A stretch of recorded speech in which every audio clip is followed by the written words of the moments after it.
Used to blow racks, now the candles fund the bag. Flipping through the charts, I make the money move so fast. Got that high leverage on 'em, making pips and making stacks. Ooh, this liquidity got me feeling brand new. My account is growing, nothing left for me to prove. Yeah, the margin's looking lovely, that's my kind of point of view. I'm a six-figure trader, making all my dreams come true. Making all my dreams come true. Ooh.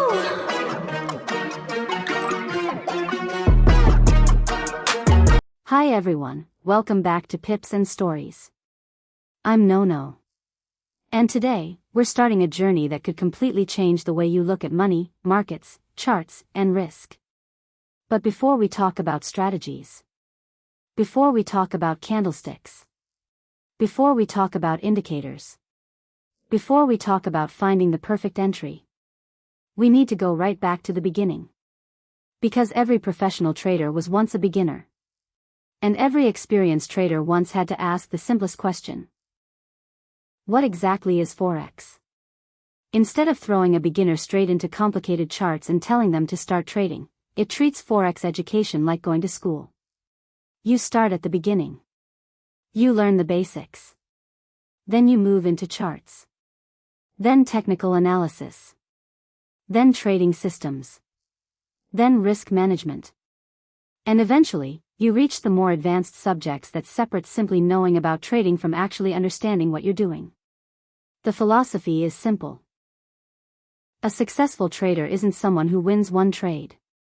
A successful trader is someone who can make pips, keep pips, and repeat the process consistently.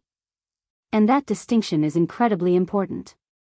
Because Forex isn't about finding one magical trade. It's about developing a repeatable process. So, what is Forex? Forex is short for foreign exchange. You may also hear it called FX, the foreign exchange market, retail Forex, or the spot Forex market. At its most basic level, Forex is the market where currencies are exchanged. Think about traveling from South Africa to another country. You have South African rand. You arrive somewhere where another currency is used. Suddenly, your rand needs to be exchanged for that country's currency. That basic exchange relationship is at the heart of Forex. But Forex trading takes that concept and turns it into a global financial market. Instead of simply exchanging money because you need to travel, traders attempt to profit from changes in the relative value of currencies. The book explains that Forex involves simultaneously buying one currency and selling another. That's why currencies are traded in pairs. For example, Euro to US dollar, Pound sterling to Japanese yen, US dollar to Japanese yen, Australian dollar to US dollar. When you see Euro to US dollar, you're not looking at one currency by itself. You're comparing the Euro against the US dollar. The currency pair. Let's make this incredibly simple. Imagine Euro to US dollar is trading at 1.20. That means 1 euro is worth 1.20 US dollars. Now suppose you believe the euro is going to become stronger against the dollar. You could potentially buy Euro to US dollar.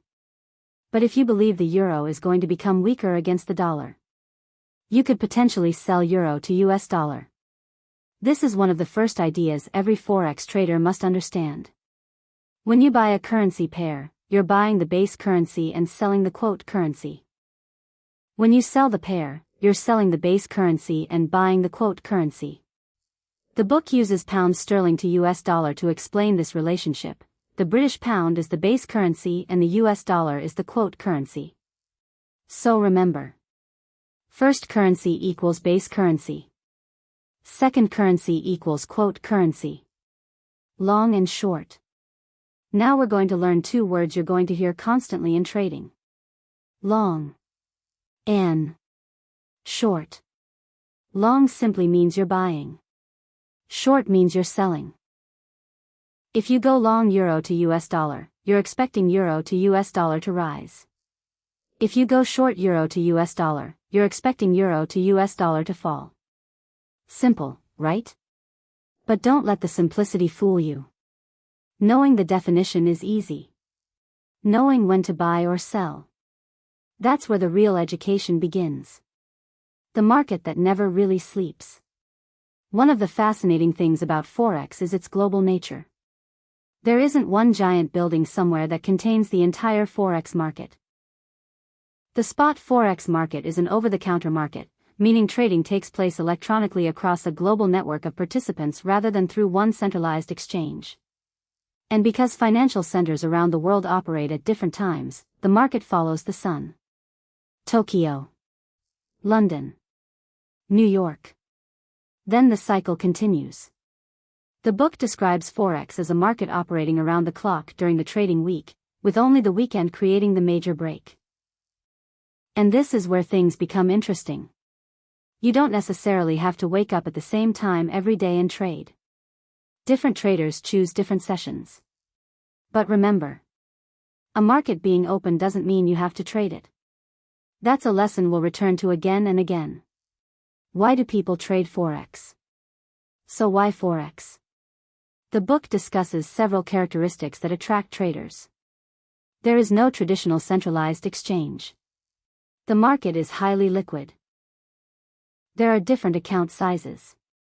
Many brokers provide demo accounts.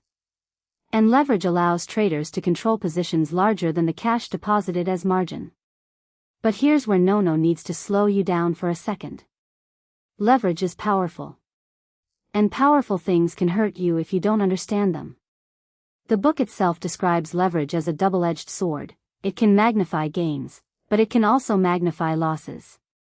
So if someone tells you, Forex is easy because you can control a huge position with a small amount of money, don't celebrate yet. Ask the next question. What happens if I'm wrong? That's the question of a trader.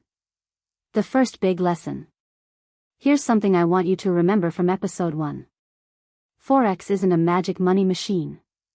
It isn't a shortcut to wealth. It isn't about predicting every movement correctly. And it certainly isn't about finding a strategy that wins every single time. In fact, the book makes fun of the idea that you'll learn to predict the future and never have a losing trade. And that's important. Because losing trades are part of trading. The goal isn't necessarily to eliminate every loss. The goal is to understand your risk, control your behavior, and build a process that can survive losing trades. Your first trading mindset. Imagine two beginners. Trader A says, I want to make money as quickly as possible. Trader B says, I want to understand what I'm doing before I risk money. Which trader has the better starting mindset? Trader B. Because trading begins with education. The school of Pipsology itself emphasizes education as the foundation for developing the knowledge and skills needed to trade. And that brings us to the most important rule of today's episode. Don't rush. You don't need to become a professional trader today. You need to become a better learner today. Demo before real money. No. And if you're sitting there thinking, okay, no, I understand Forex. Where do I deposit my money? Relax. We're not there yet. The book strongly encourages beginners to use a demo account before risking real money, recommending at least 2 months of demo trading before going live. Why? Because trading involves 2 separate challenges. First, understanding the market.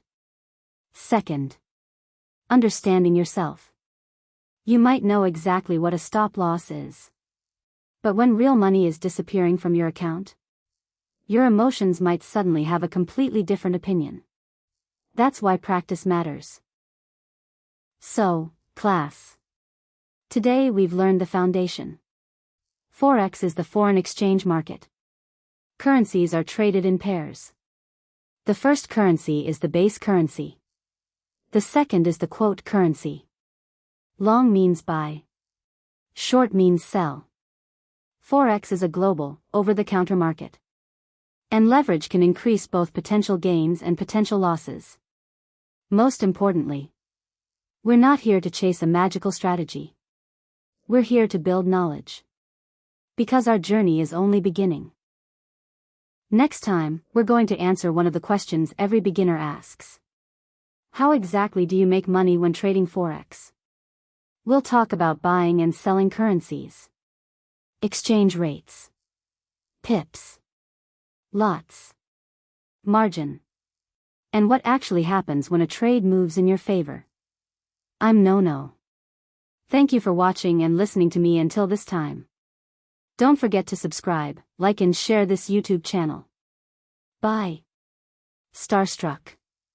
See you in the next lesson.